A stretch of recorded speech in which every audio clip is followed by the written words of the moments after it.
पर इतने दिन के लिए भी क्यों जाओगे तुम? अरे कुछ काम है इसलिए जाना पड़ रहा है हमें। ऐसा भी क्या काम? अब वो हम तुम्हें नहीं बता सकते। हमें भी नहीं बता सकते? अरे बुद्धू, तुम्हें इसलिए नहीं बता रहे क्योंकि हम तुम्हें सरप्राइज देना चाहते हैं। देखो प्लीज हमें बता दो, पता नहीं क्यों हमें बहुत टेंशन हो रही है, ठीक नहीं लग रहा हमें कुछ, प्लीज। थोड़ा सब्र रखो, तुम्हें ऐसी गुड न्यूज़ देंगे कि झूम जाओगे तुम। और ऐसी गुड न्यूज़ ना तुमने कभी सुनी नहीं होगी। चलो अब मुस्कुरा दो फटाफट से। चलो चलो चलो चलो चलो चलो चलो।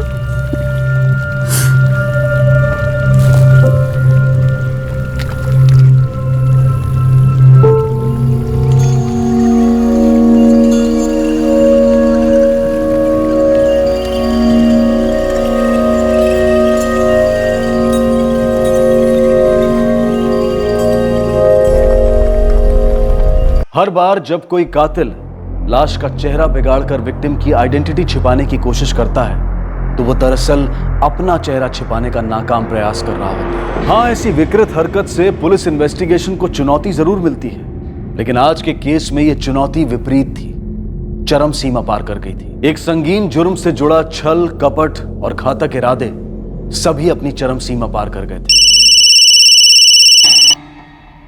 हेलो, ये भी कोई पूछने की बात है?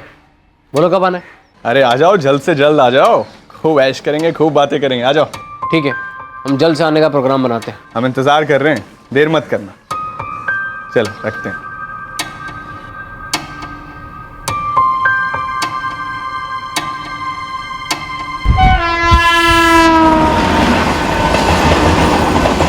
ये कहानी इस 23 साल के लड़के की 2 दिन बाद इसकी लाश बरामद हुई। The number you have called is currently... कई दिनों तक एक लड़की उस लड़के तक पहुंचने की नाकाम कोशिश करती रही। हाँ, हम कॉलेज जा रहे हैं। हाँ, शाम को देर मत करना। कई दिनों तक उस लड़के के माँ बाप और छोटा भाई इस बात से बिल्कुल अनजान होंगे कि उनके बेटे और एक भाई के साथ क्या हुआ है। और हत्यारे कई दिनों तक खुलेआम घूमेंगे, उनकी पहचान गुप्त रहेगी और उन्हें इस बात का पूरा कॉन्फिडेंस होगा कि उनका यह संगीन जुर्म कभी सामने नहीं आएगा। और ऐसा ही हुआ। लाश मिलने के बाद महाराष्ट्र पुलिस कई दिनों तक कई दरवाजों पर दस्तक देती रही, इस लाश की शिनाख्त करवाने की जी तोड़ कोशिश करती रही। कौन था यह लड़का, कौन थे इसके हत्यारे और क्यों हुआ था यह कत्ल? पुलिस के सामने ये 3 अहम सवाल थे। उनके सामने एक और पेचीदा केस था, एक और चुनौती।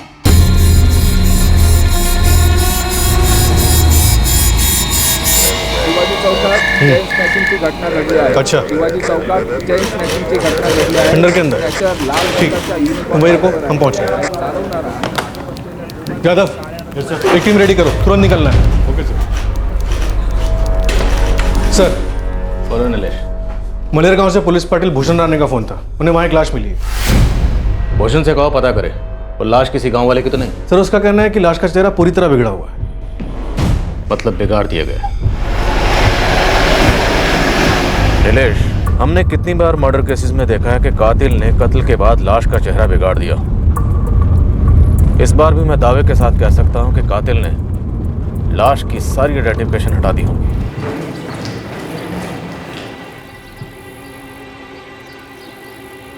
सर, आप सही कह रहे थे, लाश पे और कपड़े पे कोई भी सुराग नहीं। साहब, सुबह सुबह 8:30 बजे लोग मेरे पास आए, बोले ऐसा ऐसा हुआ है। मैं आया इधर, देखा और तुरंत आपको फोन कर दिया। साहब, मर्डर शायद इसी वेपन से हुआ है।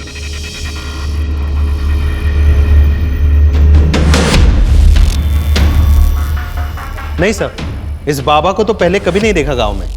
गांव वालों से पूछते हैं। शेख यादव। Yes sir. काय भेटला काय? नहीं सर, अजून काही नाही भेटलं। इन बाबा को किसी ने देखा है?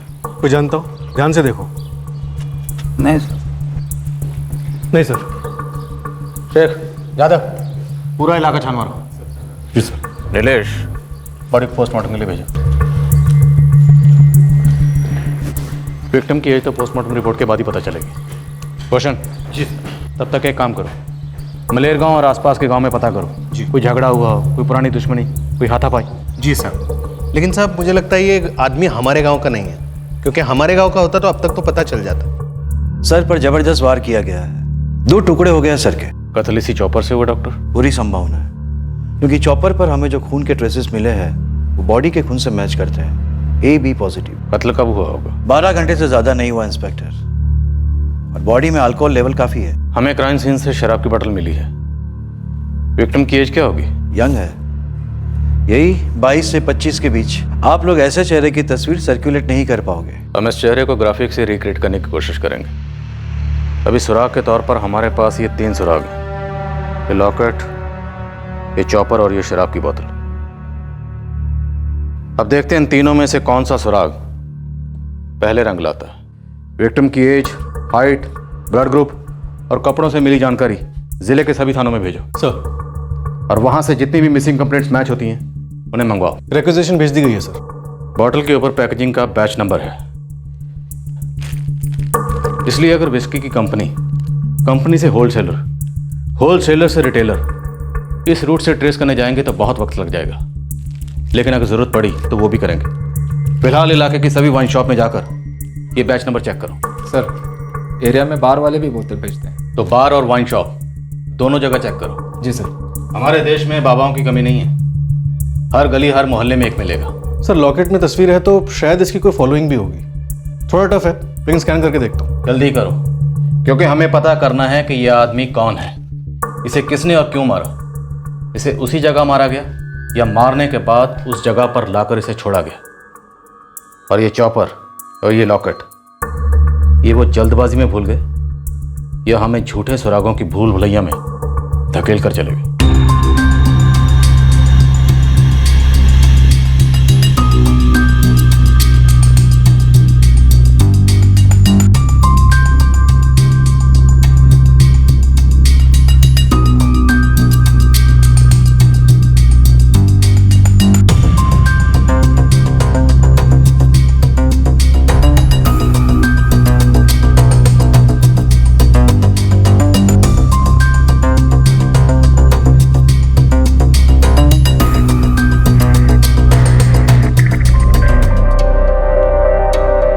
इस जमाने में साधु बाबा को ढूंढ निकालना मतलब घास के ढेर में सुई ढूंढने जैसा है मालिक। तभी तो ये काम तुझे दे रहा हूँ गोविंद, सुई जैसी तेज नजर है तेरी।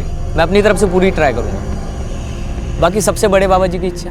साहब, ये हमारे आसपास के 4 गांव के सरपंच हैं। हम सब लोगों ने मिलकर हर घर में जाके पूछताछ की, किसी भी घर से कोई भी गायब नहीं हुआ है और किसी के साथ कोई दुश्मनी भी नहीं। पुराने 22 से 30 साल के लड़कों के बीच में झगड़े होते ही हैं। थोड़ा और गहराई से पता लगाओ। हाँ साहब, वो तो करेंगे, लेकिन साहब अभी तक तो ऐसे ही लग रहा है कि ये लाश किसी लोकल लड़के की नहीं है, क्योंकि ऐसा कोई मिसिंग होता तो हमें तो पता चल ही जाता। ठीक है, फिर भी कुछ पता चले तो हमें बताना।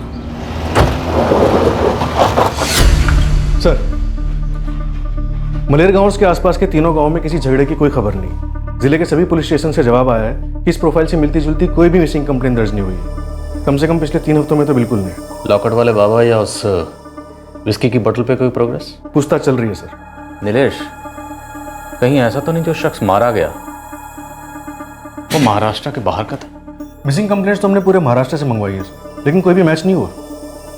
तो फिर शायद वो महाराष्ट्र के बाहर का ही होगा। लेकिन सर बाहर के किसी भी पुलिस स्टेशन से ऐसी कोई इंक्वायरी नहीं आई। हो सकता है उसकी मिसिंग कंप्लेंट किसी ने दर्ज ही ना करवाई, हो सकता है उसके आगे पीछे कोई हो ही ना।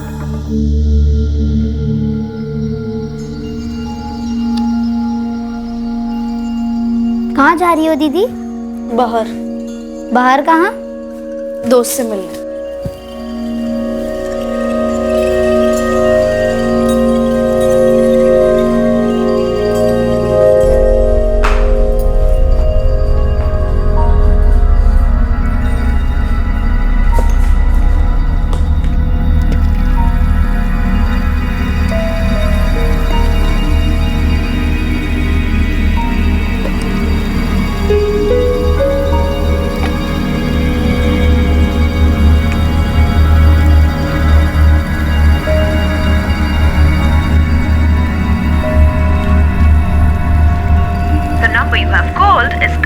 switched off.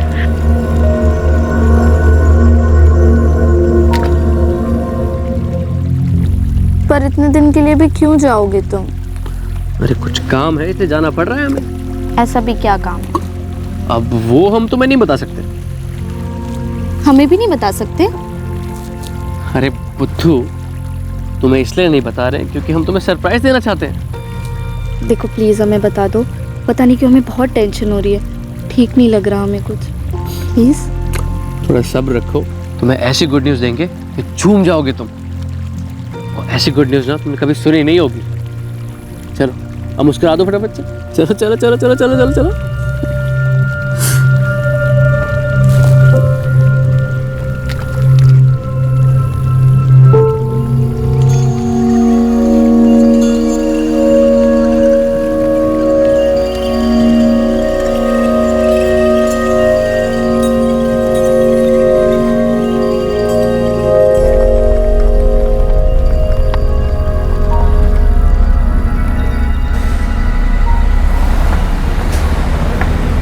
हाँ, माल बस अभी उतर ही रहा है। हाँ, हम कल अतुल के हाथ बिल भिजवा देंगे आपके पास।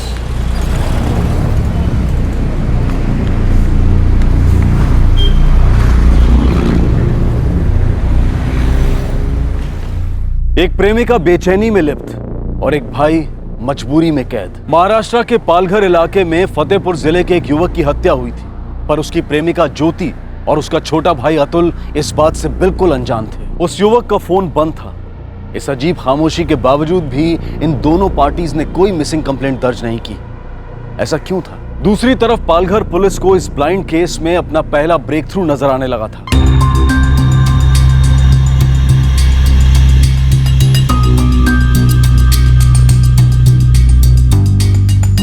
यज्ञेश महाराज।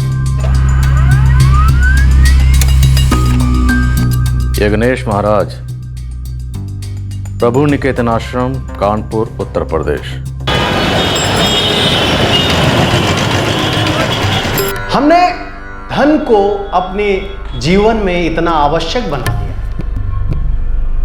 कि हमें ऐसा लगता है कि सब कुछ धन है, धन आवश्यक है, लेकिन उतना नहीं। जो मैं सोच रहा था शायद वही सही। विक्टिम आउट ऑफ महाराष्ट्र से यहां आया होगा, मे बी कानपुर साइड से। हो सकता है इस यज्ञेश महाराज के आश्रम से हमें विक्टिम के बारे में कुछ पता चले। एक काम करो, एक टीम तुरंत रवाना करो कानपुर।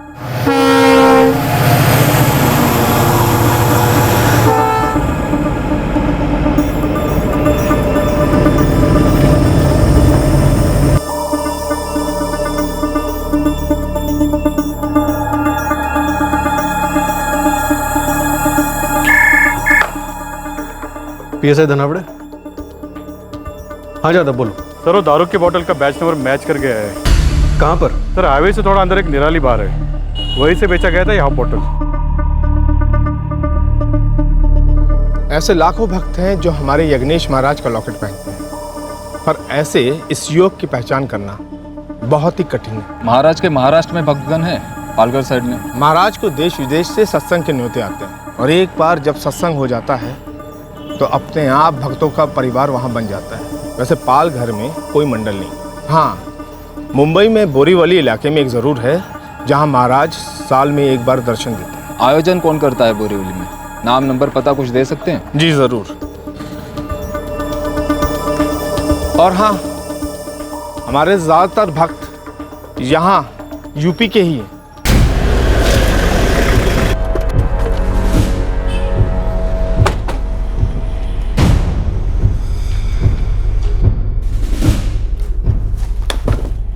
मैं ये साहब को बोला था कि वो हाफ बोतल विस्की इधर से गया है।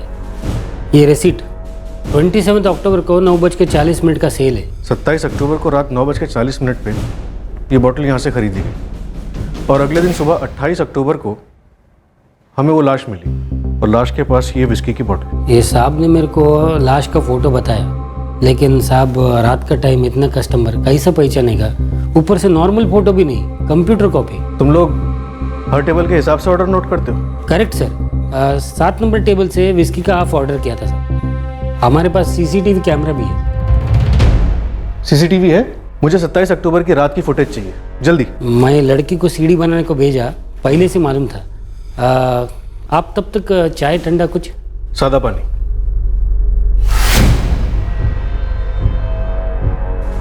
Gaurang Trivedi, Gaurang traders, Mandapeshwar road, Borivali.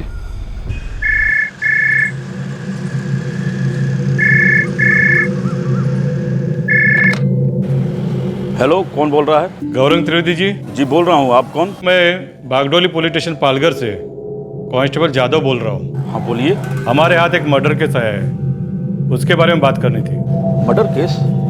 मुझसे क्या बात करनी है? आप यज्ञेश महाराज के भक्त है ना? जी हाँ, मैं यज्ञेश महाराज का भक्त हूँ। जिस लड़के की लाश मिली है वो शायद यज्ञेश महाराज का भक्त था। अच्छा, महाराज जी का भक्त था, बताइए। कानपुर के आश्रम वाले ने बताया कि आप उनका मुंबई में सत्संग करवाते हैं। जी मैं ही कराता हूँ उनका सत्संग। तो क्या आप उस आदमी को पहचान पाएंगे?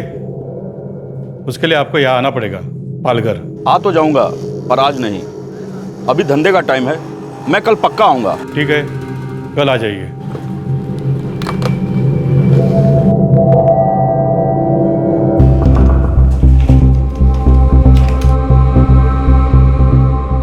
सर ये टेबल नंबर 7 है,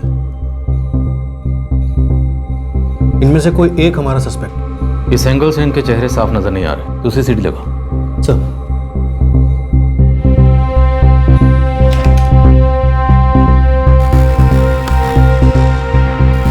ये विक्टिम, हमें जो लाश मिली थी उसने यही कपड़े पहने, और ये जो दोनों इसके साथ हैं ये या तो इसके रिश्तेदार हैं या फिर बहुत ही अच्छे दोस्त। हंसी मजाक हो रहा है, शराब पी जा रही, और विक्टिम इस बात से बिल्कुल बेखबर था कि कुछ देर बाद ये दोनों इसके साथ क्या करने वाले। लेकिन सर ये भी तो हो सकता है ये तीनों यहाँ से बाहर निकले हों और अपने अपने रास्ते हो लिए, और उसके बाद किसी और ने इसे मार डाला।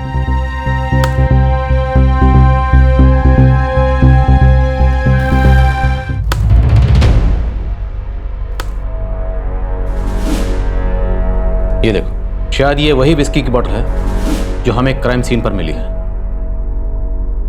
इन तीनों ने बार में खूब शराब पी, फिर एक विस्की का हाफ और मंगवाया, और शायद उसे लेकर ये क्राइम सीन पर गए होंगे और वहां जाकर इन्होंने कत्ल कर दिया। पूरे चांसेस हैं कि ये कत्ल इन दोनों ने किया होगा और ये चौपर इन्हीं के पास होगा। सर लेकिन ऐसा क्या हुआ होगा कि इन दोनों ने इसे मार डाला हो?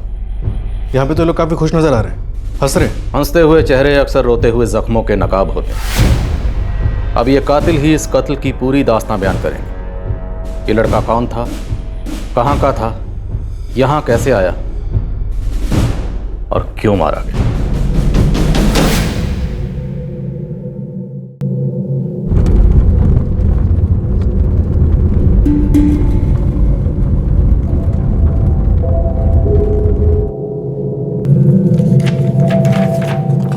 हमें लगता है ये लाश इस लड़के की है। जी नहीं इंस्पेक्टर, मैं इसे नहीं जानता। वैसे तो यज्ञेश महाराज जी के सत्संग में हजारों लोग आते हैं, लेकिन मैंने इस लड़के को पहले कभी नहीं देखा। इन दोनों लड़कों को कभी देखा हो? नहीं इंस्पेक्टर साहब, इन दोनों को भी नहीं जानता। हो सकता है कि ये दोनों हमारे महाराज जी के किसी भक्त के रिश्तेदार हों या दोस्त हों, और ये पता करने के लिए मुझे इन तीनों के फोटोग्राफ्स को भक्तों के बीच में सर्कुलेट करना होगा, और आप तो जानते ही हैं कि भक्तों की तादाद काफ़ी होती है। कोई बात नहीं, आपको इन फोटोग्राफ्स की कॉपीज मिल जाएगी। जी, भक्तों को दिखाना शुरू कीजिए। जरूर जरूर।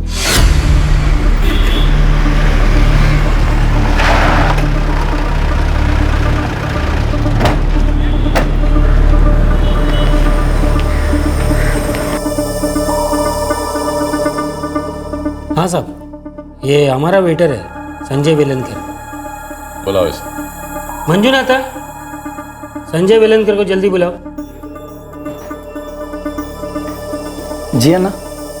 नमस्ते साहब। साहब ये टेबल नंबर 7 पे बैठा था, उस रात मेरा ड्यूटी था। उस रात इन तीनों ने टेक अवे विस्की ऑर्डर की थी? हाँ साहब, वो रेस हॉर्स का आधा खंबा ऑर्डर किया था। सर एक रेस हॉर्स विस्की का हाफ पार्सल लेना, बिल के साथ।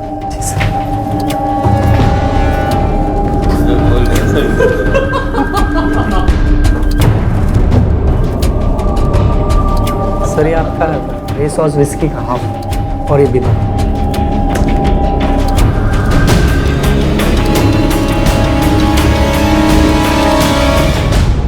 सर बिल के पैसे दिए और तीनों निकल गए। संजय, अब जो मैं तुमसे कह रहा हूं उसे ध्यान से सुनना। इन तीनों में इस लड़के का शायद मर्डर हो चुका है। क्या तुम इन तीनों के बारे में कुछ भी जानते हो? सर इन तीनों में से किसी को नहीं जानता हूँ। तुमने इन तीनों की आपस में कोई बातचीत सुनी थी? ये तीनों एक दूसरे को किस नाम से पुकार रहे थे? सर वो पीक टाइम चल रहा था ना साहब, खड़े होने का फुर्सत ही नहीं है वो टाइम में, ऑर्डर पे ऑर्डर आ रहे थे। और साहब जब तक बहुत बड़ा लफड़ा या राड़ा नहीं होता ना, या बहुत बड़ा टिप नहीं देता, कस्टमर का फेस कौन याद रखेगा साहब? संजय, दिमाग पर जोर डालो और याद करने की कोशिश करो। कुछ भी, कोई भी बात, कोई भी इशारा, कोई भी नाम, कुछ भी। सॉरी सर, याद नहीं आ रहा है सर। अभी रेगुलर तो आते नहीं ना हो, रेगुलर कस्टमर को तो हम पहचानते भी है। अब पुलिस के पास एक चेहरा था जो शायद उस लाश का था जिसे कातिलों ने बिगाड़ दिया था। पुलिस के पास अब दो और चेहरे थे जो शायद कातिलों के थे, लेकिन पुलिस अब भी इन तीनों युवकों को पीड़ित और कातिल का दर्जा नहीं दे रही थी। बार से खरीदी गई और क्राइम सीन से पाई गई शराब की बोतल एक मजबूत सुराग था, लेकिन दिल्ली अभी बहुत दूर थी। कौन था ये पीड़ित, कौन थे ये तीनों लड़के और क्यों हुआ था ये कत्ल? इन सभी सवालों के जवाब इन बिखरे बिखरे सुरागों के बीच कहीं छिपे हुए थे।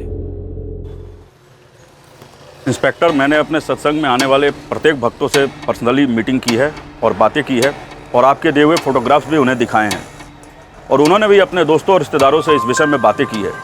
लेकिन सॉरी इंस्पेक्टर, उस मारे गए लड़के को और बचे हुए उन दोनों लड़कों को कोई नहीं पहचानता है। कोई बात नहीं गौरव जी, लेकिन आप अपने कान और आँख दोनों खुले रखिएगा, और जब तक हम बताते नहीं ढूंढना बंद मत करना।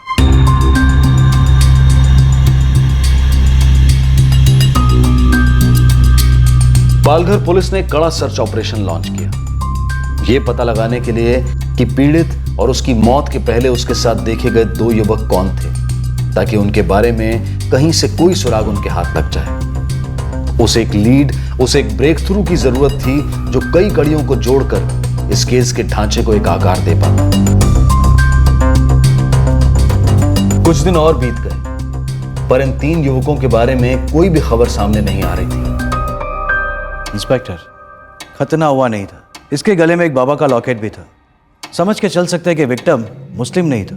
तो डॉक्टर आप क्या रिकमेंड करते हैं? डीएनए सैंपल्स मैंने ले लिए हैं, अब इसे और ज्यादा रख नहीं पाएंगे। आप फॉर्मेलिटीज कंप्लीट कीजिए, हम क्रियाक्रम की तैयारी करते हैं।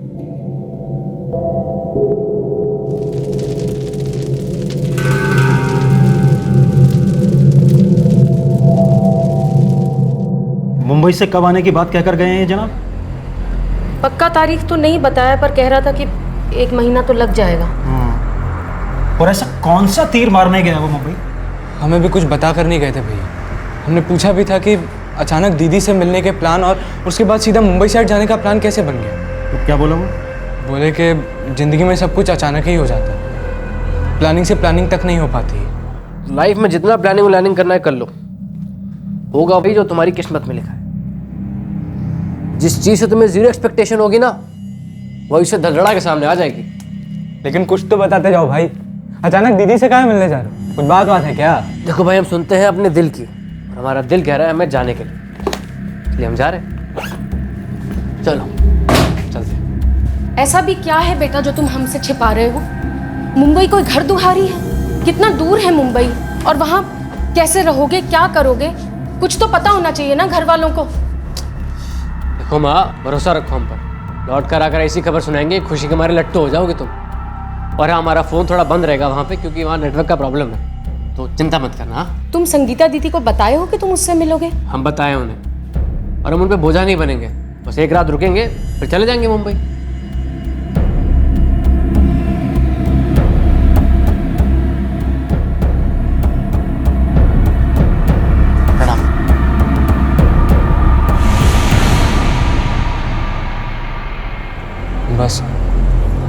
बस उस दिन जो चल दिए, अब तक कोई खबर नहीं है उनकी, ना ही कोई फ़ोन, ना ही कोई मैसेज।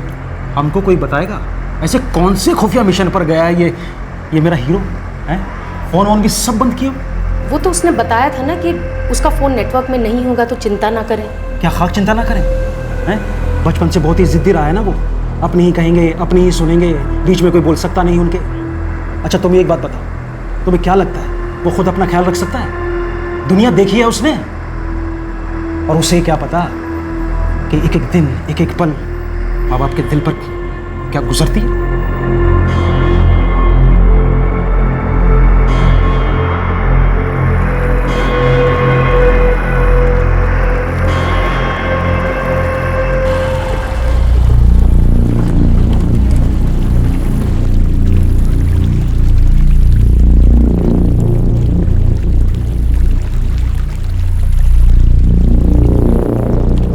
नहीं अतुल, और तो कुछ नहीं बताया। बस यही कह रहा था कि कुछ दिनों के लिए मुंबई जा रहे हैं और जब आएंगे तो बड़ा सा गुड न्यूज़ देंगे। तुम उस दिन हमारी दुकान की तरफ आई थी ना? हाँ, ये पूछने की सब ठीक तो है ना? बात हुई क्या तुम्हारी उससे? पता नहीं क्यों जान निकली जा रही है हमारी। हमें भी कुछ बता कर नहीं गए भैया, बस इतना बताए थे कि उनका फ़ोन आउट ऑफ रेंज रहेगा वहाँ।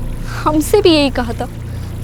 पता नहीं क्यों हमें कुछ ठीक नहीं लग रहा। देखो तुम टेंशन ना लो, अगर भैया का तुम्हारे पास कोई फ़ोन आता है तो तुम हमें बता देना, और अगर हमारे पास कोई फ़ोन आता है तो हम तुम्हें बता देंगे। तुम्हारा नंबर नहीं है हमारे पास, नंबर दो।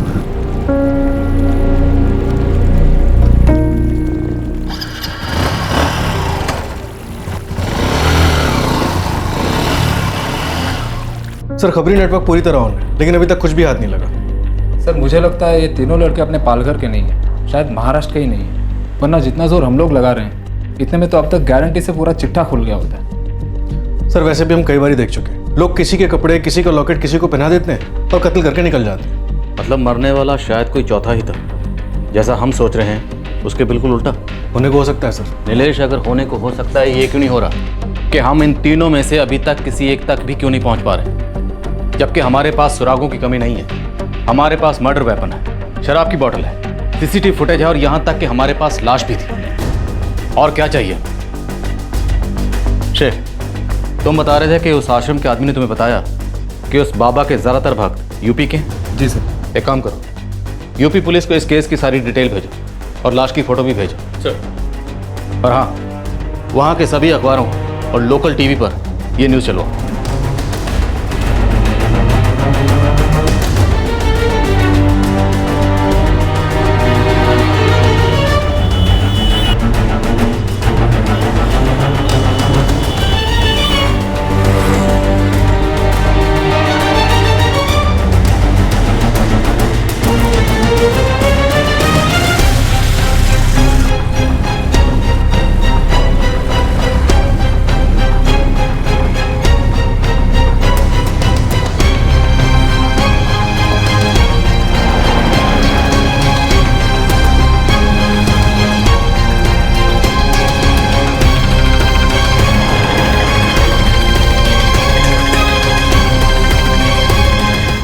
आराम से इसे फटाफट उठा, फटाफट फटाफट।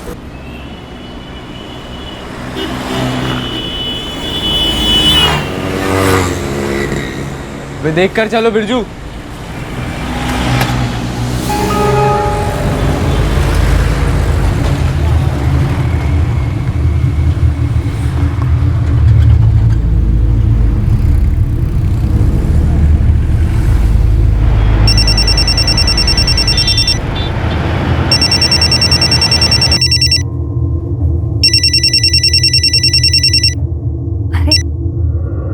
हाँ अतुल बोल, क्या बात है? बड़े दिनों बाद याद आई अपनी दीदी की। दीदी, भैया आपके यहाँ आए थे क्या? हाँ आया था ना कुछ दिन पहले। क्या बात है, वो घर नहीं लौटा अभी तक? वो आपके यहाँ कब आए और वहाँ से कब निकले वो? अरे लेकिन मुझे बता तो कि क्या बात है। हम कहें ना, पहले बताइए वो आपके यहाँ कब आए और वहाँ से कब निकले वो? अक्टूबर 25 को वो यहाँ आया था, फिर 27 की सुबह मुंबई के लिए निकला था। वो कह रहा था कि वहाँ उसका कुछ काम है, वो करके फिर फतेहपुर लौटने वाला है। लेकिन तू मुझे अब तो बता कि माजरा क्या है। अतुल, ए अतुल चल। दीदी हम आपको बाद में फोन करते हैं।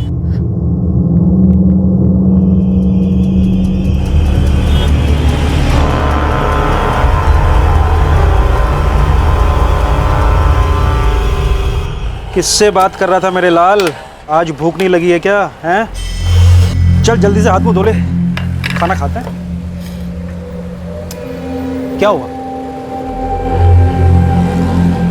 कुछ बोलता क्यों नहीं है? तबीयत तो ठीक है तेरी? अरे बाप हूं तेरा, बता क्या है ये?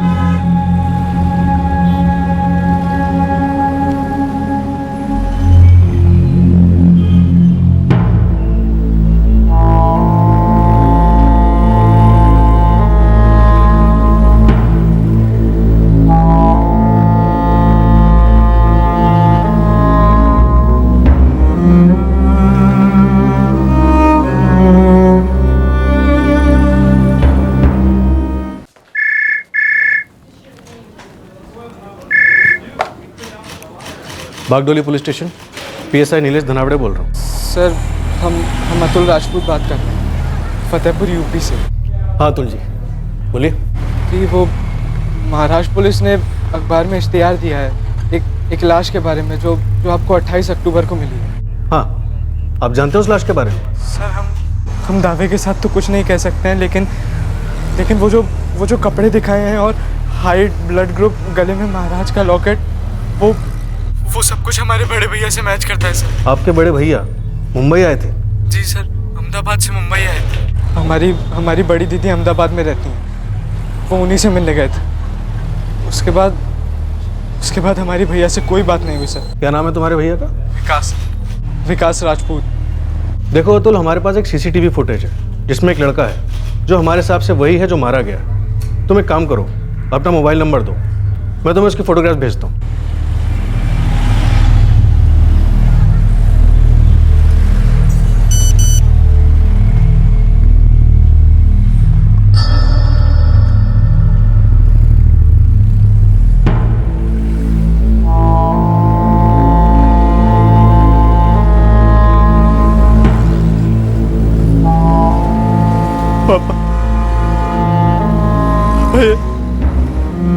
ये विकास भैया ही है पापा।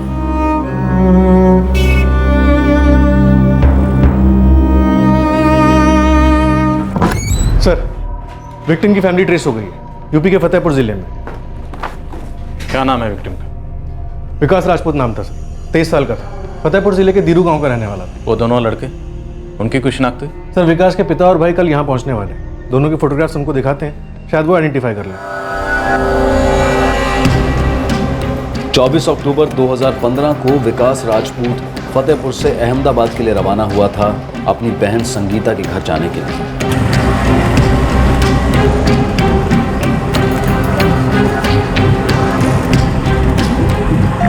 अच्छा किया जो ऐसे अचानक मिलने आ गए। बस मन किया आपसे मिलने का, सोचा आ जाए तो बस आ गए। हाँ विकास, एक दिन नहीं जाता जब हम तुम्हें और अतुल को याद नहीं करते। क्या मज़ेदार यादें थी हमारे बचपन की। बचपन के दिन तो बहुत अच्छे थे। अच्छा एक बात बताओ विकास, कि तुम हमसे मिलने आए हो या किसी काम से आए हो यहाँ? आए तो हम किसी और काम से ही हैं, और जब हो जाएगा ना तब बताएंगे आपको। आप, पापा, मम्मी, अतुल सब जानकर खुश हो जाएंगे। अच्छा, ऐसा भी क्या राज है? वो हम आपको काम होने के बाद ही बताएंगे। साले साहब, ऐसे ही आते जाते रहिए, अच्छा लगता है। जरूर जी। हाँ जी। और हाँ विकास, फोन करना जरूर, तुम्हारा राज वाला काम खत्म होते ही। मुझे सच में इसकी थोड़ी टेंशन हो रही है। देखो ना, कह रहा है कि फोन ना लगे तो फिक्र ना करो। अरे दूध पीता बच्चा थोड़ी ना है, और वैसे भी अगर गुड न्यूज़ वाली सरप्राइज देना चाहता है तो उसे देने दो ना। चल यार, संभल के जा। ऑल द बेस्ट काम के लिए। अब हम चलते हैं। बाय जी। जी बाय। बाय दीदी। बाय विकास, ख्याल रखना।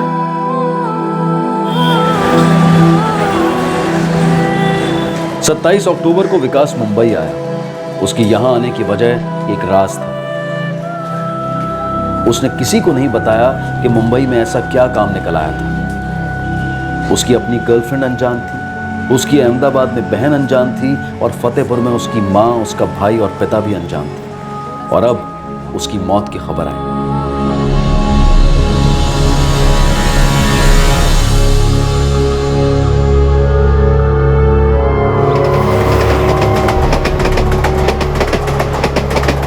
क्या बता रहे थे वो लोग? क्रियाक्रम कर भी दिया?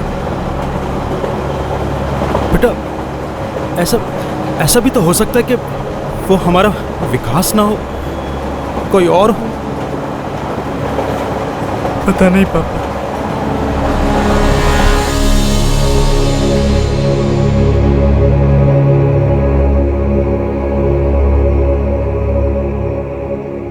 क्या तुमको इन सब के बारे में कुछ भी पता था? जी नहीं, हम तो गांव वालों से सुने हैं, जैसे आप सुने हैं।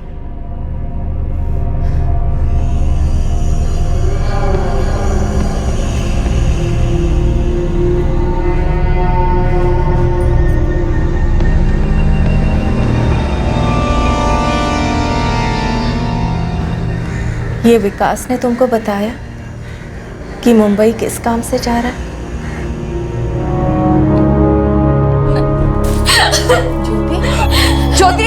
रुक जाओ, मैं कहती हूँ। क्या हो, कहाँ जा रही हो? ज्योति, ज्योति कहाँ जा रही हो तुम?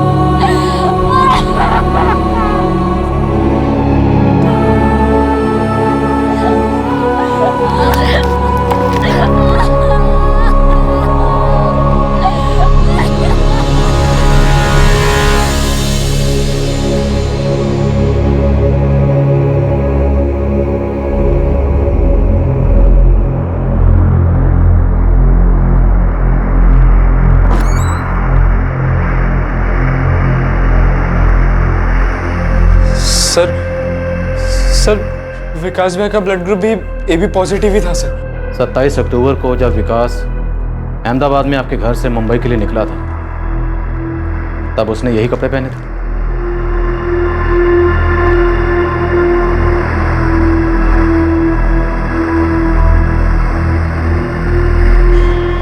जी सर, विकास ने यही कपड़े पहने थे। देखिए, 28 अक्टूबर की सुबह को हमें ये लाश मिली थी। हमने इसकी आइडेंटिफिकेशन कराने की पूरी कोशिश की, लेकिन कुछ नहीं मिला। 3 हफ्ते बीत गए और फिर लाश सड़ने लगी, तो मजबूरन हमें इसका क्रियाक्रम करना पड़ा। किसने किया ऐसा? हमें सिर्फ शक है। अभी हम दावे के साथ कुछ नहीं कर सकते। हमारे पास CCTV फुटेज से लिए हुए फोटोग्राफ्स हैं। उनमें जो 2 लड़के हैं वो 27 अक्टूबर को आपके बेटे विकास के साथ थे। निलेश,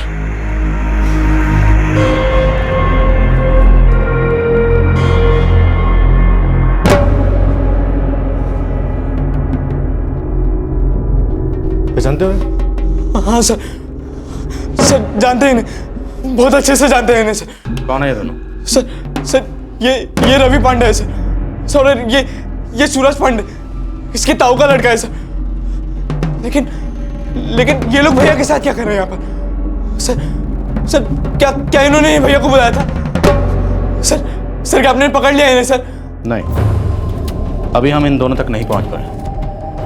हमारे पास इन दोनों के लिए बहुत सारे सवाल हैं, लेकिन उससे पहले हमें कुछ सवाल आप लोगों से भी करने हैं। विजेंद्र जी, आपके बेटे विकास की पहचान करवाने का सफर हमारे लिए बहुत लंबा रहा, और अब ये दोनों लड़के रवि और सूरज, क्या मालूम? देखिए, ये केस तभी सुलझेगा जब हम इस केस की तह तक जाएंगे। इसलिए प्लीज बताइए कि आखिर इन तीनों के बीच में क्या हो?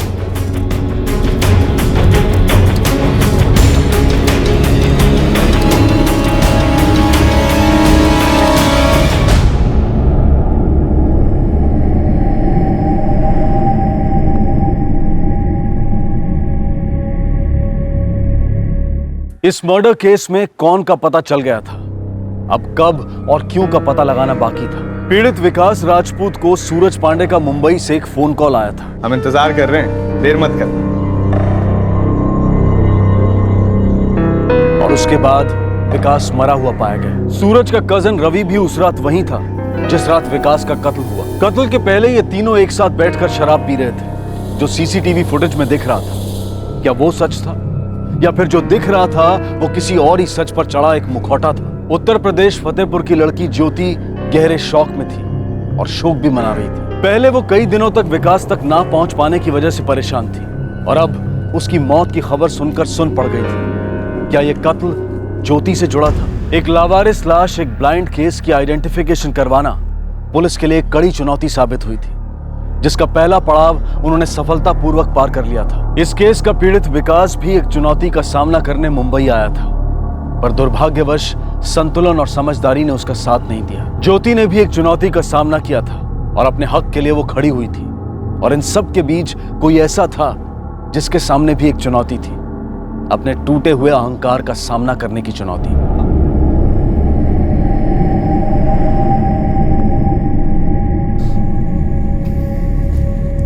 दीदी, दोनों चाहे तो अहमदाबाद लौट जाइए। हम पापा को भी ट्रेन में बिठा देते। पापा पापा अब जाकर मम्मी को संभालिए, अकेली है वहां पर, हम यहीं रुकते। बेटा क्या कहेंगे घर जाकर तुम्हारी मम्मी से? हमारे विकास शरीर तक नहीं मिला, लावारिस समझकर पुलिस ने अंतिम संस्कार कर दिया। ये तीनों लड़के फतेहपुर जिले के दीरू गांव के रहने वाले हैं। सर विकास की फैमिली बता रही थी ये तीनों बचपन के दोस्त हैं। शेख सर एक काम करो, एक टीम लेकर इनके गांव जाओ, सिविल ड्रेस में जाना, पता करो कि ये दोनों लड़के रवि पांडे और सूरज पांडे कहीं अपने गांव में तो नहीं छुपे हुए। जी सर। सर रवि और सूरज के मोबाइल फोन अभी भी स्विच ऑफ आ रहे हैं, लेकिन मैंने इन दोनों के और विकास के फोन रिकॉर्ड्स मंगवा लिए। लेकिन सर विकास की बॉडी पर से उसका मोबाइल फोन तो नहीं मिला था। चेहरा बिगाड़ दिया तो मोबाइल फोन क्यों छोड़ते?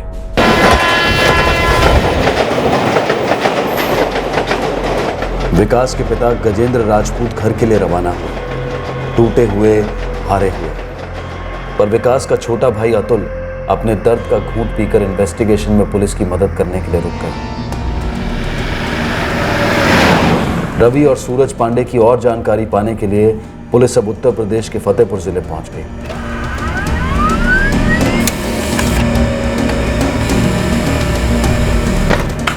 सर जैसा कि एक्सपेक्टेड था, सूरज और रवि पांडे के फोन 27 अक्टूबर को स्विच ऑफ किए गए, यानी कि कत्ल की रात। विकास राजपूत का फोन भी तभी स्विच ऑफ किया गया सर, उसी जगह पर जहां क्राइम सीन था। अब तो शक की कोई गुंजाइश नहीं है कि विकास राजपूत का कत्ल इन्हीं दो चचेरे भाइयों ने की। तीनों में बहुत गहरी दोस्ती थी सर। गहरी दोस्तियां और गहरी दुश्मनियां एक ही सिक्के के दो पहलू होते हैं नीलेश, लेकिन इन तीनों की दोस्ती दुश्मनी में क्यों बदली यह अतुल ने हमें नहीं बताया, जबकि उसकी खामोशी से बदले की बू आ रही है। इस लड़के की लगाम को कस के पकड़ना होगा।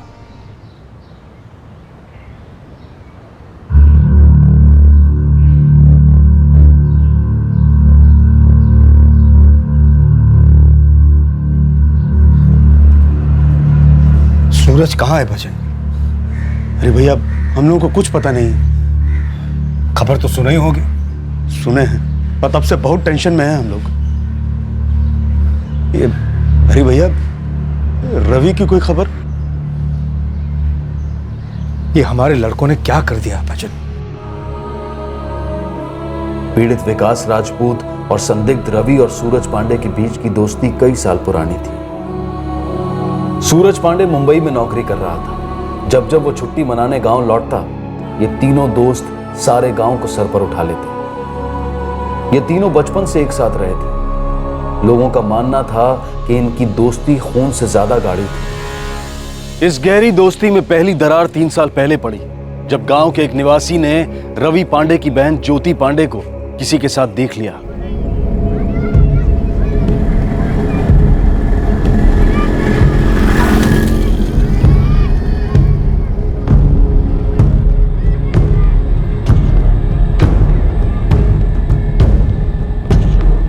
लखन चाचा, ज्योति के साथ वो लड़का कौन था? रवि बेटा, उसने हेलमेट पहन रखा था, हम उसका चेहरा ठीक से देख नहीं पाए।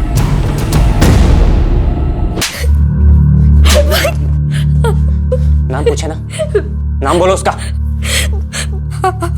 हमारे कॉलेज में ये सिर्फ दोस्त है भैया। खाली दोस्त है? खाली दोस्त है तो तुम्हें डर क्यों रही हो? नाम काहे नहीं बोलती? और तो और हमारे गांव में क्या कर रहा था? रास्ते से जा रहा था तो आपने लिफ्ट ले ली। भगवान कसम भैया, और कुछ भी नहीं है। तुमको पढ़ाई करनी थी, इसके लिए कॉलेज भेजे, लेकिन अब तुम हद पार कर रही हो।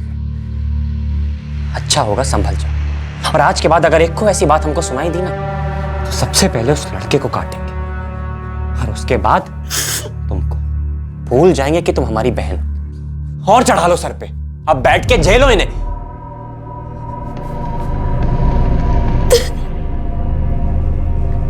रवि, ये तुम्हारा गुस्सा न तुम्हारे लिए ठीक है न तुम्हारी बहनों के लिए। अरे पापा, आप समझ काहे नहीं रहे?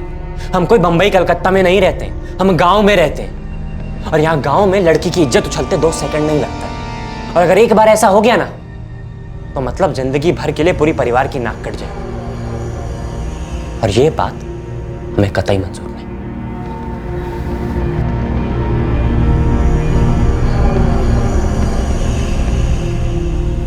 कभी कभी ना हमको समझ में नहीं आता कि हमारा रवि ये सही बोलता है या कुछ ज्यादा बोलता है। आप समझ काहे नहीं रहे? हमारी दोनों बेटी नाजुक उम्र में है। रवि जो भी कह रहा है गलत ना है। इस उम्र में लड़कियों पर लगाम कसनी चाहिए।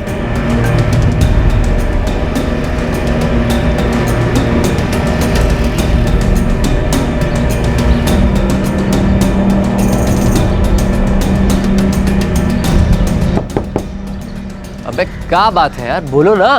तुम और ज्योति एक ही कॉलेज में पढ़ती हो, तो तुमसे एक मदद चाहिए। हाँ तो बोलो, क्या मदद चाहिए? नजर रखो ज्योति पे। काहे? एक आदमी काम करता है हमारे, लखन। वो हमको बताया कि वो ज्योति को किसी बाइक वाले के साथ देखा। हम घर जाके 2 दिए उसको, लेकिन बोल रही है कि खाली दोस्त है। बहन को काहे मार दिया यार तुम? हमारी इज्जत का सवाल है। ज्योति ने कुछ बताया कि कौन है, का इरादा क्या है उसका? कुछ इरादा चाहे जो भी हो, हमारा इरादा साफ है। हमारी बहन के साथ या आसपास जो भी लड़का दिखा ना, काट डालेंगे उसको। तुम गुस्से से काम काहे ले रहे हो यार? हम करते हैं पता, काम माजरा है। माजरा जो भी हो, लेकिन हमारी बहन की शादी तक उसके आसपास कोई लड़का नहीं हो सकता।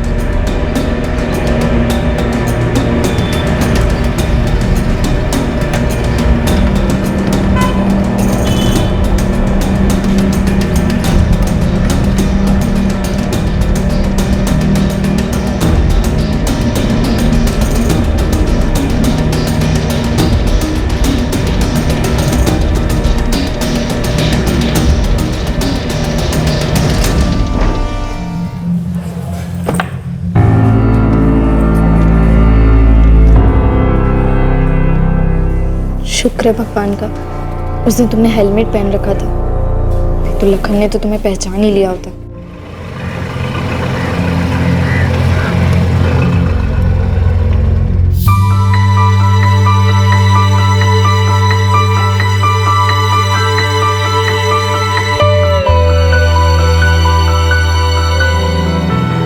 ज्योति, ये तकदीर भी का अजीब खेल खेलती है ना। एक तरफ हम तुम्हारे भाई से छुपकर तुमसे प्यार कर रहे हैं, और तुम्हारा वही भाई हमें तुम्हारी रखवाली सौंप रहा है। पर चलो कोई बात नहीं, इसी बहाने हम कम से कम तुम्हारे साथ थोड़ा ज्यादा वक्त गुजार लिया करेंगे।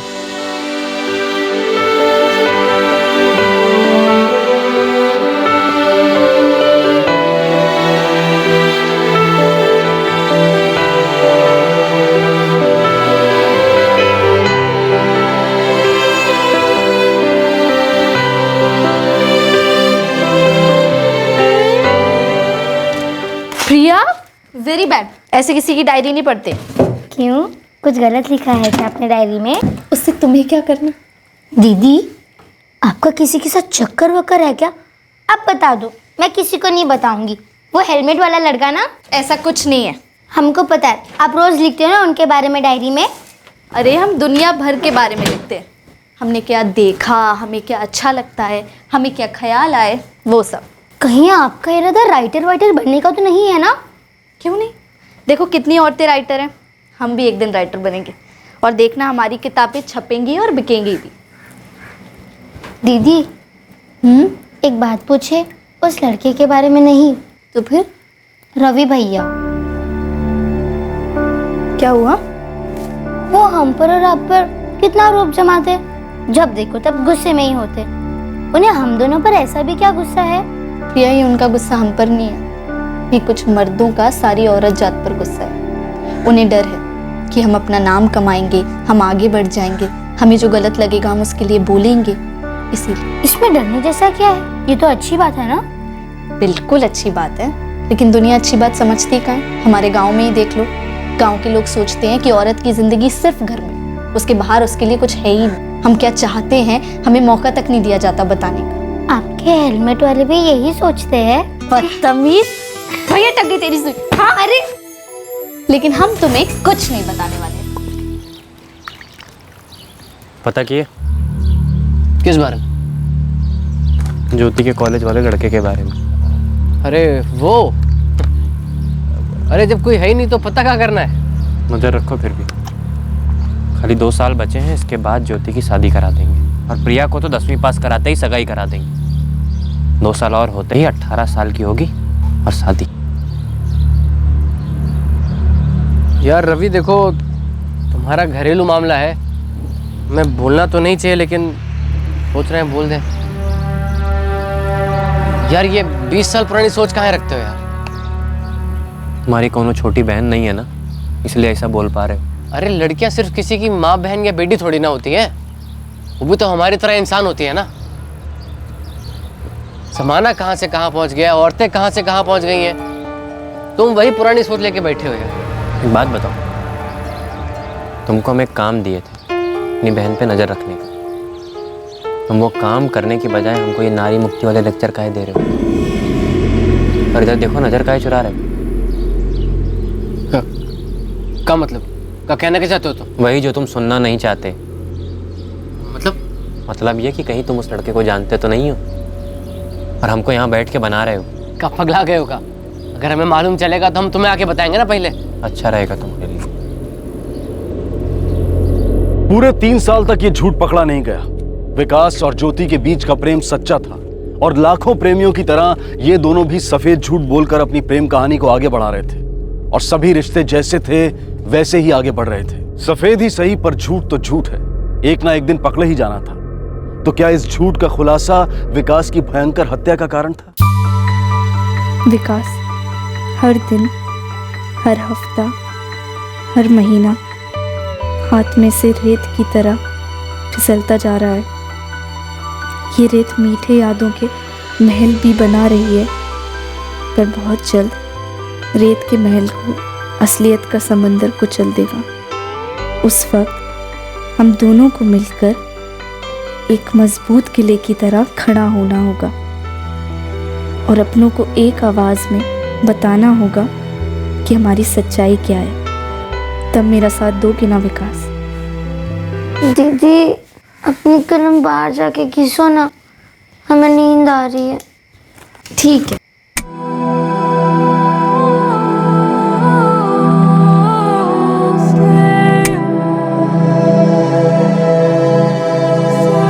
विकास, पॉजिटिव सोचने से पॉजिटिव वाले सपने आते हैं और हमको पता है हमारी कहानी की भी हैप्पी बिगनिंग होगी। एंडिंग में तो हम विश्वास ही नहीं करते ना।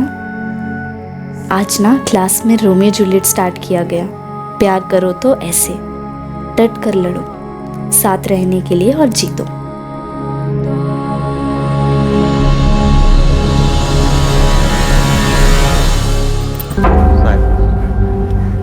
साहब ये पांडे ब्रदर्स, रवि और सूरज गांव में नहीं है। गांव में सबको विकास के मर्डर की खबर लग गई है। सुनकर कहीं भाग तो नहीं गए दोनों? खबर तो पूरे ज़िले में फैल चुकी है साहब, लेकिन कम से कम 1 महीने से ये दोनों लड़के गांव में नहीं थे। पता चला है कि ये सूरज मुंबई में कहीं सर्विस करता है और रवि कम से कम 35 या 40 दिन पहले ही घर से बिना बताए निकल गया था। एक और खबर है साहब आपके काम की। कैसी खबर शेख? सर ये विकास राजपूत पर पिछले साल पुलिस केस हुआ था, अटेम्प्ट टू मर्डर का। किस पर? रवि पर या सूरज पर? नहीं सर, कोई तीसरा था। कौन था? किस सिलसिले में झगड़ा हुआ था? सर ये खबरी चंदर ने बताया कि पिछले साल पंचायत की इलेक्शंस थी।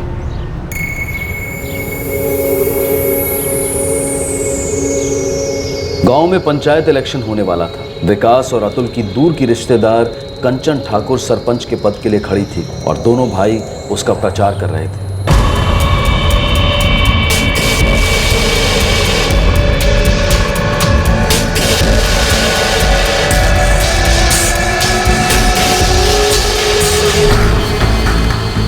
रवि पांडे के मामा नरसिंह शर्मा भी सरपंच के पद के उम्मीदवार थे। दो दोस्तों के 2 रिश्तेदार चुनाव लड़ रहे थे। माहौल तनाव से भरा हुआ था। सुनो, ये दीवार हम बुक किए हैं अपने पोस्टर के लिए। ये गांव का दीवार है। इस सिनेमा घर का टिकट नहीं है तो एडवांस में बुक करा लो। अबे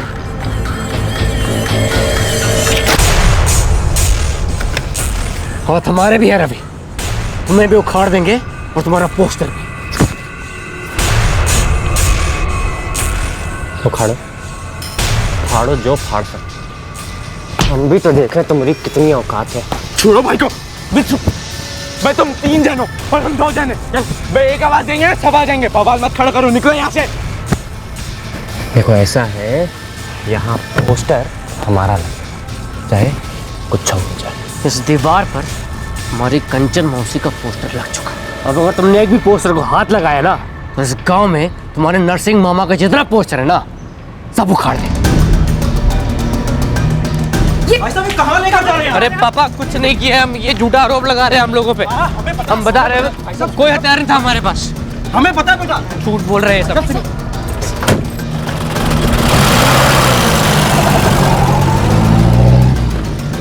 साहब हम सच बोल रहे हैं।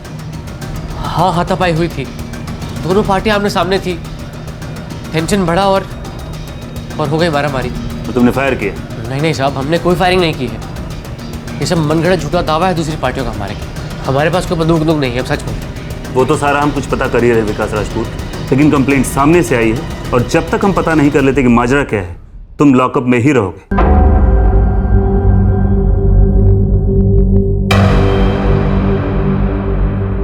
आपके यहाँ भी ऐसा होता हो? इलेक्शन के दौरान लोग एक दूसरे पे जम के केस ठोकते, सब झूठे। तो विकास ने कोई अटेम्प्ट टू मर्डर नहीं किया था? नहीं, हमने जांच की थी, कोई हथियार नहीं मिला, कोई गवाह नहीं, कुछ नहीं। हमने विकास राजपूत को दूसरे दिन छोड़ दिया था। किसी पर भी जान से मारने की कोई कोशिश नहीं हुई। और हमारे यहाँ पर कोशिश कामयाब हुई है सर, विकास मारा गया है और हमें पूरा शक है कि ये सूरज और रवि पांडे उसकी मौत का कारण है। और फिलहाल वो दोनों ही हमारे पहुंच के बाहर है।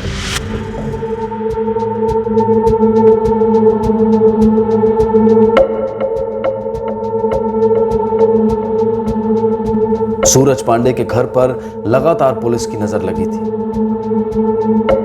रवि पांडे के घर भी कड़ी नजर रखी गई और पीड़ित विकास के माता पिता समझ ही नहीं पा रहे थे कि ऐसा क्या काम आ गया था विकास को, जो वो अचानक मुंबई चला गया और वहां उसकी हत्या कर दी गई। ज्योति ने विकास के साथ सारी जिंदगी बिताने का संकल्प किया था। वो भी समझ ही नहीं पा रही थी कि उसके भाई रवि, सूरज और विकास के बीच ऐसा क्या हुआ था जिसकी वजह से उसकी जिंदगी के सारे सपने चूर चूर हो गए थे। ज्योति को पता ही नहीं था कि दरअसल सूरज ने ही मुंबई से विकास को फोन किया था, जिसकी वजह से विकास मुंबई के लिए निकल पड़ा था। विकास और सूरज और शायद रवि के अलावा किसी को इस बात की भनक तक नहीं थी कि विकास की इस मुंबई यात्रा के पीछे राज क्या था। वो कौन सी सरप्राइज गुड न्यूज थी जो विकास ने ज्योति को, अपने माँ बाप और भाई को और अहमदाबाद में अपनी दीदी और जीजा जी को सुनाने का वादा किया था। नहीं सर, कुछ भी नहीं बताया भैया ने। और ये तो बिल्कुल भी नहीं बताया था कि वो सूरज और रवि से मिलने वाले। लेकिन वो उनसे मिले, वो ना उनसे सिर्फ मिले बल्कि उनके साथ हंसते खेलते हुए शराब भी पी। वही तो सर, वही तो सबसे बड़ा शौक है सर। समझे नहीं आ रहा है कि भैया उन दोनों से मिलने के लिए इतनी दूर मुंबई क्यों आए। हमें पता चला है कि तुम लोगों के बीच में कुछ रंजिश थी। पिछले साल पंचायत के चुनाव को लेकर कुछ तनाव था। क्या तुम्हारे भाई के कत्ल की वो वजह हो सकती है? नहीं सर, ऐसा कुछ नहीं था सर। सर वो सारी बातें तो तभी की तभी शांत हो गई थी सर। तो दोनों गुटों के बीच में सुलह हो गई थी?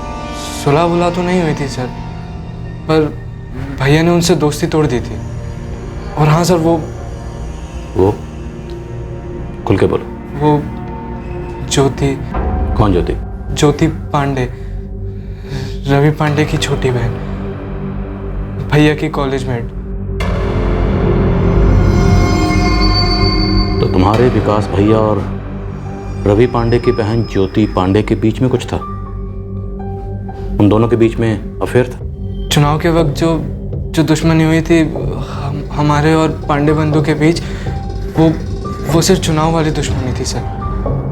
पर सर विकास भैया और रवि के बीच में जो दुश्मनी थी वो पुरानी थी सर।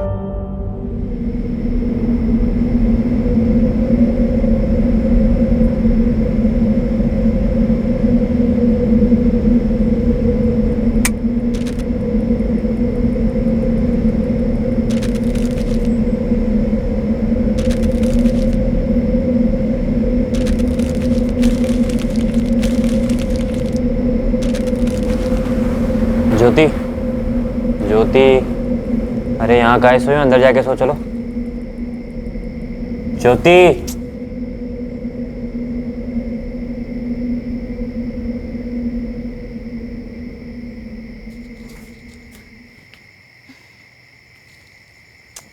प्रिया किसको किसको? मेरी डायरी।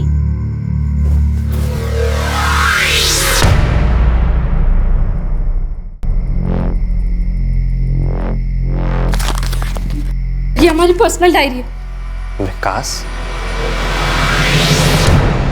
समझ नहीं आ रहा है कि पहले उस के टुकड़े करें या तुम्हारे।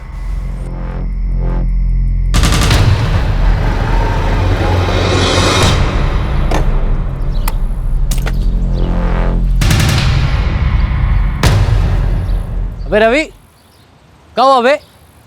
इतना अर्जेंट कहाँ बुला लियो?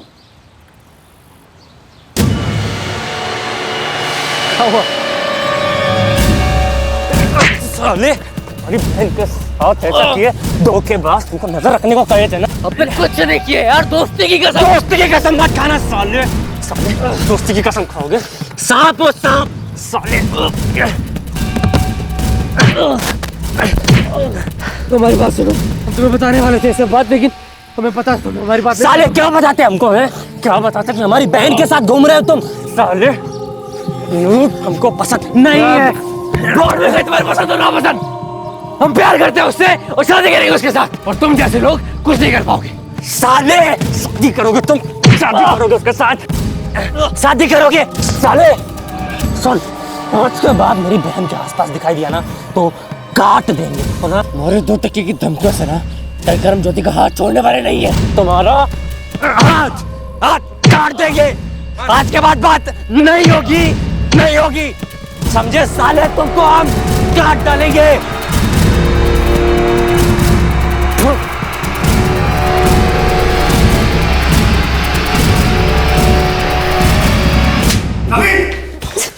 क्या कर रहे हो तुम? क्यों मार रहे हो इसे? जानते हैं वो हेलमेट वाला आशिक कौन था? विकास, विकास राजपूत, हमारा बचपन का दोस्त, जिस पे हम भरोसा किया और इन पे भी। ज्योति, रवि भैया क्या बोल रहे हैं? पापा प्यार करते हैं हम विकास से। प्यार करेंगे ये? बस बहुत हो गया। बहन है हम आपकी, बहस नहीं जो आप मारते रहेंगे और हम मुफ्त तक नहीं करेंगे।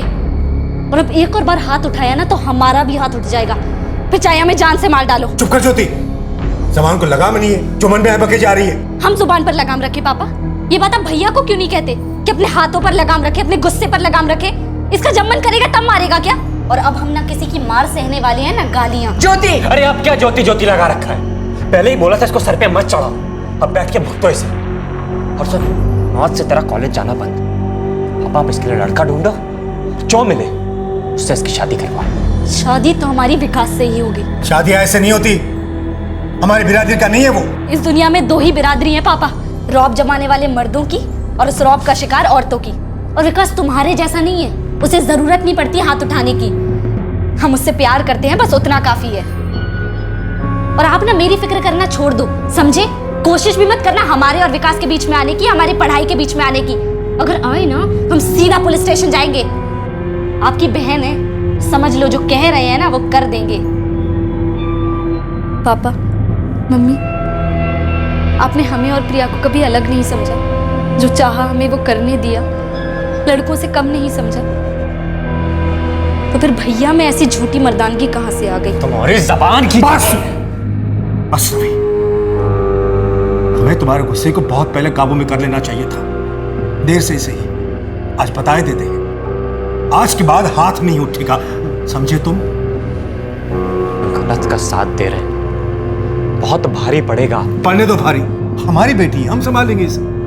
तुम अपने आप को संभालो पहले। ये इसकी जिंदगी, इसे जी लेने दो।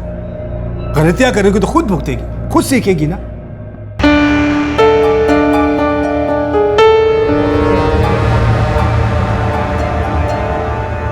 पापा को बता देते हैं भाई, बड़ों को बात करने दो। नहीं, अभी नहीं। एक बार ज्योति से आमने सामने बात कर लेंगे, फिर देखेंगे। उस दिन के बाद विकास भैया और ज्योति मिलते रहे सर। ज्योति भी वैसा ही फील करती थी जैसा भैया फील करते थे। उन दोनों ने ये लड़ाई मिलकर लड़ने का फैसला किया। रवि ने अपने ताऊ के लड़के सूरज को विकास भैया और ज्योति के बीच के रिश्ते के बारे में सब बताया। सूरज ने भी भैया के साथ दोस्ती तोड़ दी थी सर। लेकिन तुम्हारे भैया विकास और ज्योति पांडे के बीच अफेयर बरकरार रहा और मजबूत होता गया सर। और ये अफेयर पकड़े जाना, फिर मारा मारी, गर्मा गर्मी, ये सब 3 साल पहले की बात है, 2012 की। जी सर। इसका मतलब है रवि पांडे और सूरज पांडे ने अपनी बहन ज्योति पांडे के साथ तुम्हारे भाई के अफेयर का बदला पूरे 3 साल बाद उसे यहाँ मुंबई में बुला कर लिया। वो हम पक्का नहीं कह सकते सर, लेकिन इतना जरूर कहेंगे इन कुछ सालों में भैया और ज्योति एक दूसरे के लिए काफी सीरियस हो गए थे, शादी करने की सोच रहे थे। भाई आप अभी भी ज्योति से मिलते हो? हाँ मिलते तो है, और साल भर में शादी का प्लान भी है। क्या बात कर रहे हो? पर भाई आपने तो अभी तक मम्मी पापा से बात भी नहीं की, और भाई रवि से सुलह भी नहीं हुई अपनी अभी तक। हाँ यार, बात तो करनी है हमें अपने पापा मम्मी से, ज्योति को अपने पापा मम्मी से।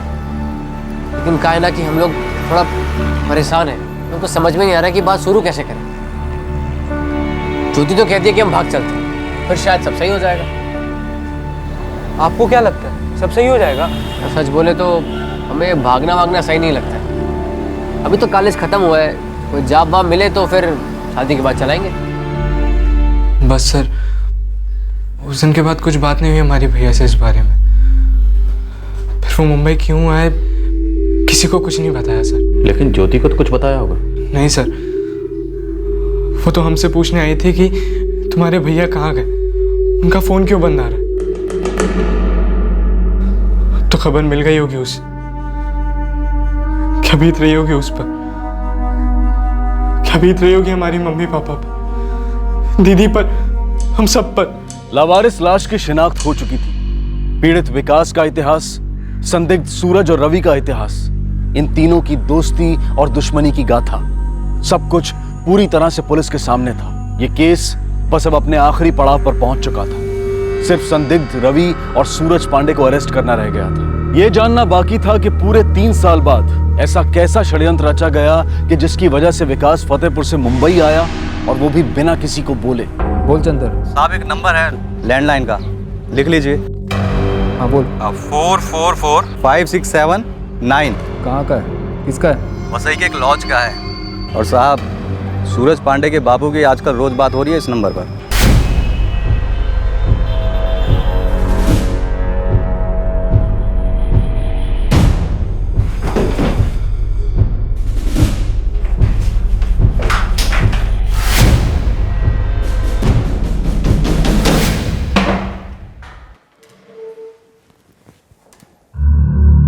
पांडे जी एंड पांडे जी,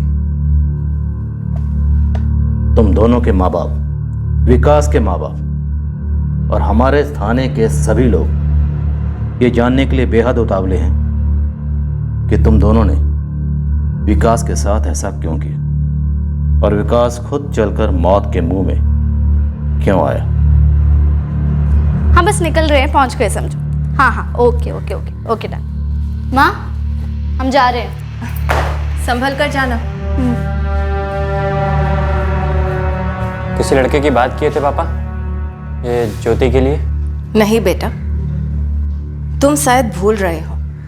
तुम पापा से कहे थे कि तुम ज्योति के लिए लड़का देखोगे, और तब पापा कहे थे कि ज्योति अभी तैयार नहीं है। सही है, तो आखिरकार तुम भी आ गई ज्योति की बातों में। मालूम है ना जमाना कैसे नोच खाएगा अगर किसी भी दूसरी जात में शादी की, उस विकास से। और फिर अपनी प्रिया की शादी तो भूल जा। हम तुम्हारी सारी बात समझते हैं बेटा, लेकिन ज्योति अभी तैयार नहीं है, तो फिर बात आगे कैसे बढ़ा सकते हैं? और जबरदस्ती तो हम ज्योति के साथ करेंगे नहीं।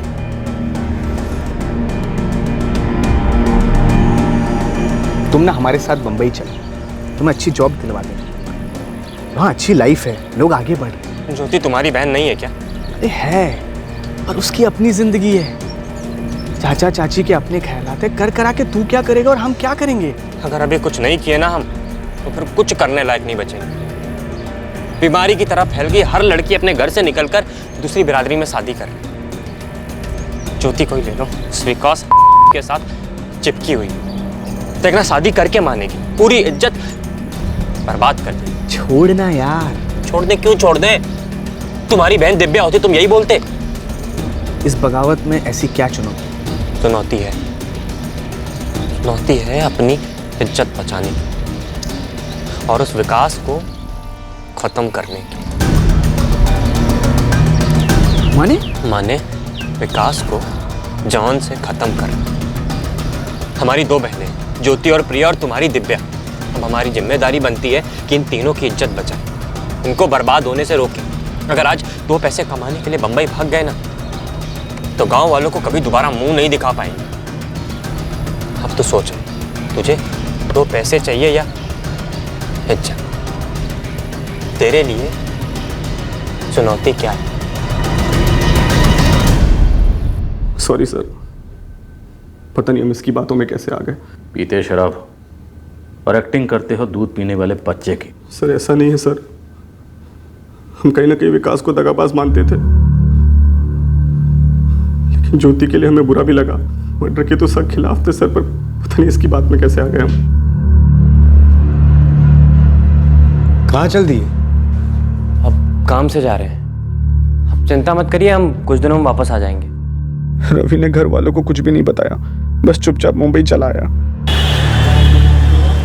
तब मैं मुंबई वापस लौट चुका था।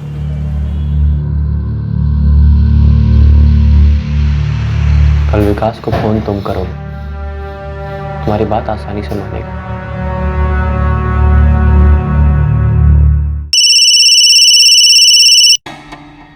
हेलो, कैसे हो यार? अच्छे हैं।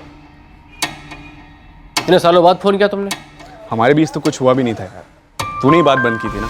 देखो सूरज, ताली 2 हाथों से बजती है। जब तुम्हें हमारे और ज्योति के बारे में पता लगा तो तुमने ही पहले मुंह फेरा था। अच्छा, जो हुआ सो हुआ। हमें भी ज्योति और तुम्हारे बारे में बात करना था। हमारे और ज्योति के बारे में? सच कहें तो हमें भी ना हमेशा से तुम्हारी और ज्योति की जोड़ी सही लगी। सच? तुमको ऐसा लगता है? हाँ यार, छोड़ो ये सब जात पात। हमने ना तुम्हारे और ज्योति की आंखों में सच्चा प्यार देखा। काश ये बात रवि समझ पाता। वो तो हमारी जान के पीछे ही पड़ गया यार। उसका बस चले तो हमारी और ज्योति की शादी कभी ना होने दे। अरे उसको छोड़ो, हम तुम्हारी शादी करवाएंगे। कैसे? तुम बीकॉम पास हो ना?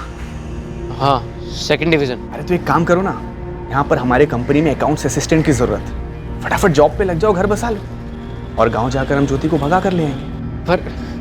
पर तुम ये सब क्यों करोगे? वो भी हमारे लिए इतना बड़ा रिस्क लोगे? यार ज्योति को हम बहुत मानते हैं, अपनी बहन से बढ़कर। और तुमसे शादी नहीं करेगी ना तो दुखी रहेगी, कुंवारी रहेगी। हाँ यार, हम भी। तो आ जाओ यहाँ पर, तैयार हो ना? ये भी कोई पूछने की बात है? बोलो कब आना है? अरे आ जाओ, जल्द से जल्द आ जाओ। खूब ऐश करेंगे, खूब बातें करेंगे, आ जाओ। और एक और बात। हाँ, बोलो। किसी को भी, मतलब किसी को भी पता नहीं चलना चाहिए कि तुम मुंबई क्यों आ रहे हो। ज्योति को भी नहीं, ना तुम्हारी माँ। क्यों? ताकि तुम सरप्राइज दे सको, नौकरी वाला। और पहले बताने में ना वो बात नहीं रहती। और फोन भी मत करने दो, अगर बोले तो बोलना फोन स्विच ऑफ रहेगा। अच्छा वाला सरप्राइज देना है। और गलती से रवि को पता चल गया ना तो आफत आ जाएगी। ठीक है? ठीक है। जाल बिछ गया था, शिकार फंस गया था। जब विकास सूरज से मिला, उसे सब कुछ सही लगा। उसे सच में लगा कि उसकी तकदीर अच्छे के लिए बदल गई।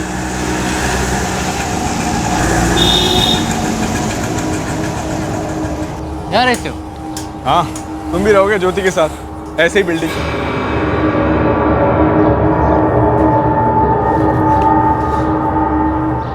सही है बे।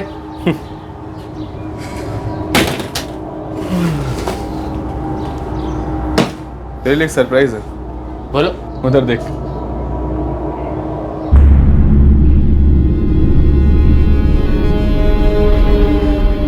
सूरज, ये रवि यहाँ क्या कर रहा है? खुद पूछ ले। क्यों? चौंक गए हमको देख के?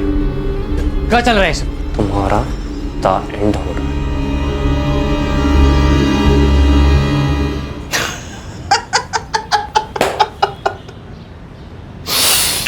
अब इतना टेंशन मत दे इसको, अभी अभी आया था का बेचारा। देख विकास, जब कुछ अच्छा होना होता है ना तो पूरी दुनिया एक हो जाती है उसे पूरा करने के लिए। समझे नहीं हम? उस दिन तेरे से बात हुई, फिर ये भाई साहब पधारे और हमने सारा इरादा बता दिया इसको। देखो विकास, ऐसा है कि पहले तो हमारी खोपड़ी घूमी, फिर हम ये सोचे कि अगर ज्योति को तुम्हारे साथ खुश रहना है तो तुम ही सही। क्योंकि क्या है कि अगर तुम उसको तकलीफ दोगे तो 2 घंटा आप मार सकते हैं। देखो ऐसा है कि आपसे दुश्मनी सब खत्म, तुम अब इनके साथ रहो और नौकरी की तैयारी करो। हम जा रहे हैं गांव तुम्हारी शादी की तैयारियां कर। अरे अब तो हंस दो। अबे अब तो हंस दे, नौकरी और छोकरी साथ साथ कौन करता है इतना। अबे पता नहीं था तुम समझ जाओगे यार।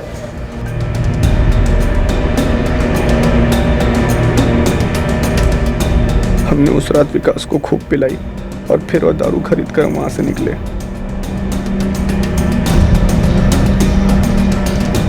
हमने बहाना बनाया कि हम घर पे नहीं पी सकते क्योंकि मकान मालिक मना करता है। वहाँ हमने विकास को खूब पिलाई, बहुत सारी शराब पी चुका था वो। है रवि,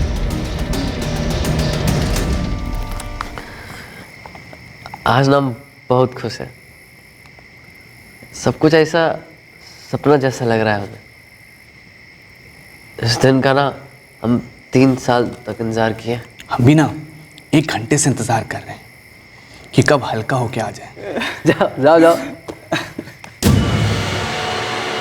हमने पहले से वहां दिन में अपना हथियार चौपर छुपा रखा था। रवि, अब तुम्हें पता है सबसे बड़ी चुनौती क्या होती है? तुम्हारा जिगरी दोस्त, उसके साथ तुम्हारी दुश्मनी हो जाए, फिर से उसी दोस्त से दोस्ती करना, उसी को गले लगाना, ये होती है सबसे बड़ी चुनौती। Permission accomplished. रवि पांडे, तुम्हारे सामने चुनौती थी अपने दोस्त विकास से बात करने की, अपनी बहन के जज्बातों को समझने की, अपने अंदर के ये बड़े भैया की मेल ईगो को मारने की, अपने अहंकार को मारने की। लेकिन तुमने चुनौती किसे बनाया? अपनी बहन, अपने माँ बाप और विकास के माँ बाप को दुख देने को। इसे चुनौती नहीं कहते, इसे कहते हैं खुदगर्जी। एक परिवार ने अपना एक बेटा खो दिया। एक परिवार अब कोर्ट कचहरी में सालों जूते घिसेगा, ये साबित करने के लिए कि उनके बेटे को फंसाया गया है और उसके साथ नरमी बरती जाए। और एक परिवार जिंदगी भर शर्म और दर्द के बोझ के मारे अपना सर उठा ही नहीं पाएगा, सोचता रहेगा कि आखिरकार उनके बेटे ने इतना क्रूर और बेमतलब का रास्ता क्यों चुना अपनी बहन को उसके प्रेमी से दूर रखने के लिए। और एक लड़की सुन है, कुछ भी सोच नहीं पा रही, एक जिंदा लाश की तरह बैठी है। ये वही लड़की है जो समय की रेत के साथ मीठी यादों के महल बांधना चाहती थी, अपने प्यार विकास के साथ अपना घोंसला बनाना चाहती थी, किताबें लिखना चाहती थी, खुश रहना चाहती थी। रवि और सूरज को आईपीसी की धारा 302 के तहत हत्या के लिए, धारा 201 के तहत सबूत मिटाने के लिए और धारा 34 के तहत कॉमन इंटेंशन के जुर्म में गिरफ्तार किया गया है। इस वक्त वो दोनों जुडिशियल कस्टडी में हैं। गुस्से और अहंकार में अंधे होने पर अक्सर लोग सरल, कानूनी और मानवीय रास्ता देख नहीं पाते। उन्हें सिर्फ जुर्म और क्रूरता की अंधेरी गलियां नजर आती हैं और उनमें घुसकर वो पूरे होश और जोश के साथ एक जुर्म को अंजाम देते हैं। सारे सबूत मिटाने की कोशिश के बाद इस बात में सुकून पाते हैं कि उनकी क्रूरता, उनकी विकृति कभी किसी के सामने नहीं आ पाएगी। कत्ल करने के बाद कोई मकसद हासिल नहीं होता, सिर्फ नुकसान ही नुकसान होता है। और सिर्फ पीड़ित और कातिल का नहीं, बल्कि दोनों तरफ से जुड़ी न जाने कितनी जानों को जीते जी जहन्नुम देखना पड़ता है। हम आपको बता दें कि कल यानी रविवार 20 मार्च 2016 को क्राइम पेट्रोल सतर्क का एपिसोड टेलीकास्ट नहीं होगा। अब क्राइम पेट्रोल सतर्क में आपसे मुलाकात होगी अगले शुक्रवार को रात 10:30 बजे। तब तक सुरक्षित रहें और देखते रहें क्राइम पेट्रोल सतर्क। सबक एक को सीख हम सबको। जय हिंद।